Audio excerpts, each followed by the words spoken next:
like we were saying about this trip last year, it was completely legal, and some people were a bit, worried about it, and they didn't go away. They didn't make the most of those things. I'm saying do it, because you never know what you might be in deepest, darkest lockdown a week from now. So if you're allowed to go to the pub, go to the pub. If you're allowed to see your mate, go see your mate. If you're allowed to see your family, do it, because you don't know what's going to happen.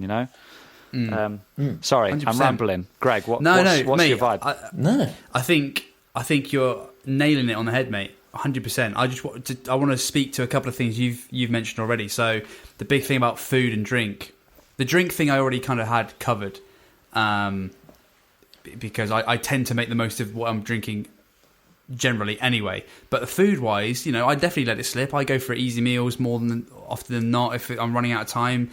But when you've got all that extra time, it gives you, it's almost like a hobby within itself. Well, it definitely 100% is a hobby within itself. And what I loved, I had a really good time doing during one of the big lockdowns where I wasn't working at all, so I literally had nothing to do. I maybe a bit of teaching online. Is I would do a Sunday roast every week, but I would perfect it as best as I could. So, like, I can tell you right now, my roast potatoes are good. Right. Hell yeah, they are. I don't. Your roast potatoes bring all the boys to the yard, eh? They bring them to the yard. They'll bring anyone to the yard. They're good. I'm in the yard. I'm in the yard right now, baby. Yeah. And I've got it down. I know how long to parboil them for. I know what to do after it. I know how to season them. I know all this stuff because I made that like a goal almost over the weeks. Right, I'm going to nail roast potatoes. All right, how do you cook a steak? I know people listening right now have probably never cooked themselves a steak, or maybe they have, but they don't really know what they're doing. That's an art within itself. That takes 50 steaks to get through and know how to cook it properly, Yeah. Pick a dish. Pick like a Sunday roast, or pick a steak or bolognese. Make your own bolognese sauce from scratch. A lasagna, basically the same sauce, whatever. But, you see what I'm saying? Like carbonara. Pick any sort of famous dish and just learn and just nail that over the weeks and just make that like a challenge. Give yourself like some sort of challenge to do and give yourself something to aim for, because it gives you a goal in a sort of like goalless void of nothingness that lockdown can become.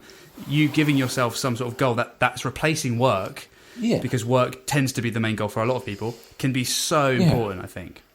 Definitely. So I would totally agree with with the food thing. Secondly, and the last thing I'll say is I'm bad for this as well. I complain about these quizzes that everyone does, or these Zoom calls that you want to do with loads of mates, because they aren't that as good, anywhere near as good as actually hanging out in a pub. They're nowhere near as good as actually meeting up in person. And you get to that point, it's like, oh, God, I really don't want to do this. Can we come up with some sort of excuse to get out of this Zoom call or get out of this pub quiz that we've done every single week for months?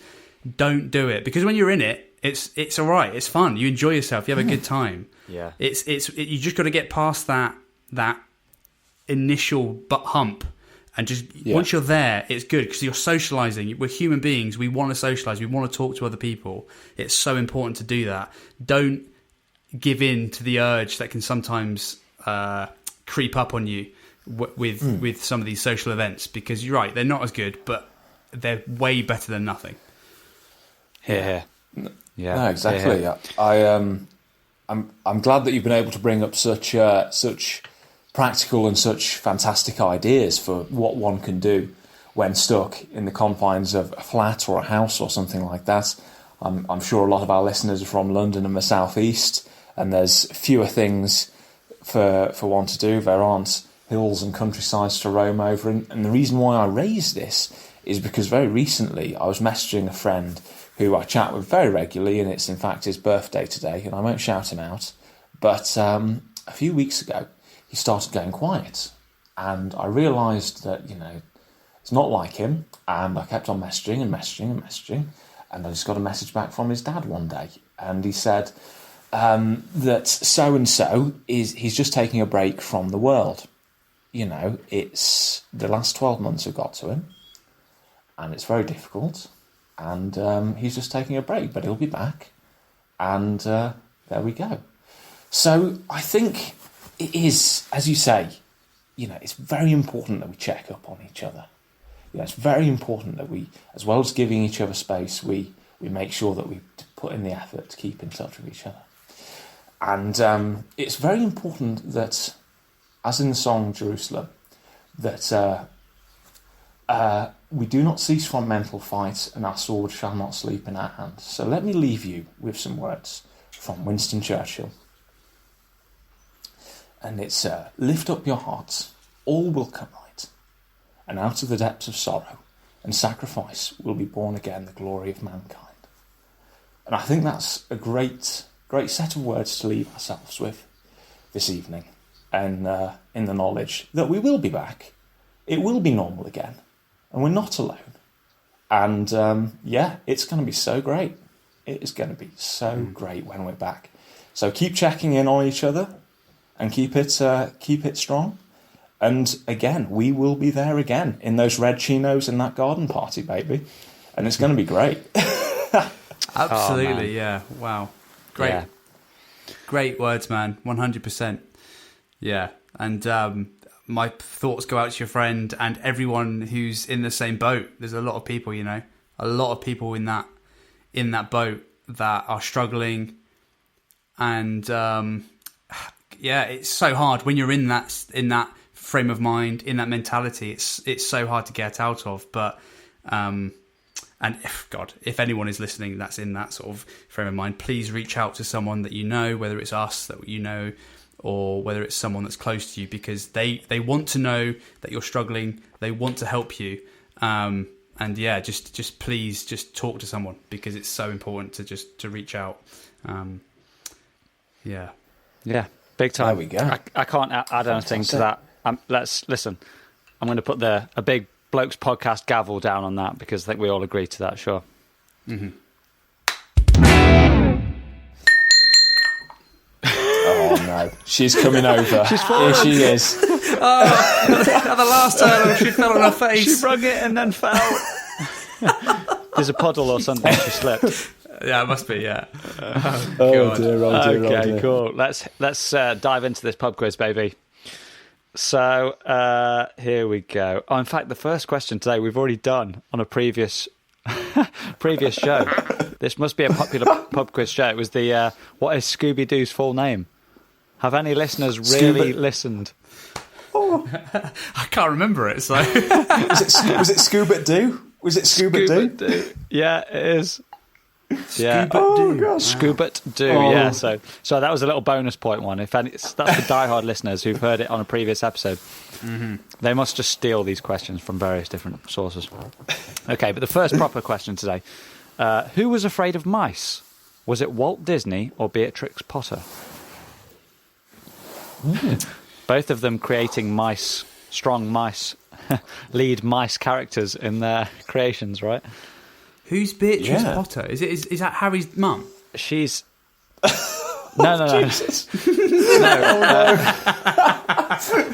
Oh, that GCSE English coming into play right there. Oh, that's magic. Bellatrix Potter. Is it? Yeah, that's honestly. As soon as you said that, I thought of Bellatrix Lestrange, and I was going to say, I have a crush on her. Really weird crush on that weird character. Yeah. And then I realised, it must be. And then I got in Harry Potter mode, and I was like, no, it's a Potter. It can't be her. No. So it must be. But then I forgot it's a real human being. That was the strangest segue. Sorry. Carry on. Beatrix Potter. She did Peter Rabbit. Mm. Yeah, so she, I mean, I don't know if there's mice in that, but yeah, she created Rabbit. And obviously Walt Disney, he was Mickey Mouse, right? Mickey Mouse. Yeah. I mean, shall we go Disney? Yeah, because one of his main characters is a mouse. It kind of makes sense. You create things that you can... Yeah. That makes sense. Let's do it. It's got mice on the brain. Nice. Jesus Christ. I don't know whether I'm just going insane now, whether I'm seeing things where there aren't anything. But have we heard this one as well? What did Henry VIII tax in 1535? Was it beards or pubic hair?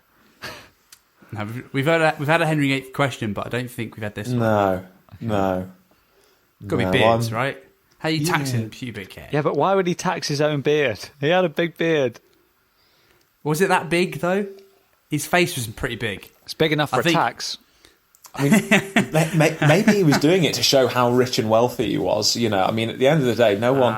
You know, he was showing he had the biggest beard, so he was the biggest Don in the land. There are no paintings in the National Portrait Gallery of Henry VIII getting his pubes out at the end of the day. I mean, I'm sorry. I know we're not meant to laugh at our own jokes, but I'm sorry. I just got a vision of me wandering around the National Portrait Gallery and taking a corner, and there's Henry VIII with his rat out. Oh, dear God. Oh man, it's gotta be beard, right? It has to be. Let's pray it's beard. Yeah, let's pray. Okay. Dear. What freezes faster? Is it hot water or cold water? I think it's hot. Yeah, let's say hot. I've heard that before, but like, why? Because it's got a greater distance to go. It's got a greater distance to travel from that temperature to the freezing temperature. Yeah, I don't know what it is. I'm so sure of this though. Yeah. Okay, I'll trust you. Don't. I need you to just trust in me, Adam. All right. You're due a win. Yeah. To be fair. Due a win. Okay, let's go hot water. Okay, here we go. What kills the most fruit flies? Is it diarrhea or constipation? I'm assuming this is the fruit fly experiencing these ailments themselves, not somebody else experiencing this on a fruit fly. Oh dear God! It's got to be constipation. I mean, aren't fruit flies? Don't they live like a day or something? Yeah. Maybe that's because they don't manage the early morning toilet the next day and they just die or something. Oh dear!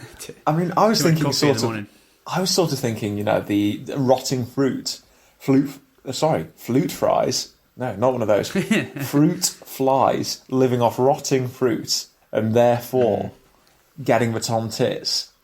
Yeah. I don't know. Maybe that. I mean, that's historically like a human problem has been like dysentery and all that kind of stuff. So should we just go with the same as what? Should we just go with diarrhea? Yeah, I mean, they're basically just tiny, tiny humans, aren't they? Fruit flies. Think about it, yeah. Yeah. Okay, cool. Let's. So that's us for today. Let's see the answers. So who? It was obviously Scuba Doo, yes, and then who was afraid Harry's of mice? You're a wizard, Harry. Who's afraid of mice? Walt Disney or Beatrix Potter? The answer was Disney. We've got it. There we go. Makes sense. 1 out of 1, boys. Okay. Beatrice was terrified of rabbits. Yeah. Rabbits true. wearing jackets.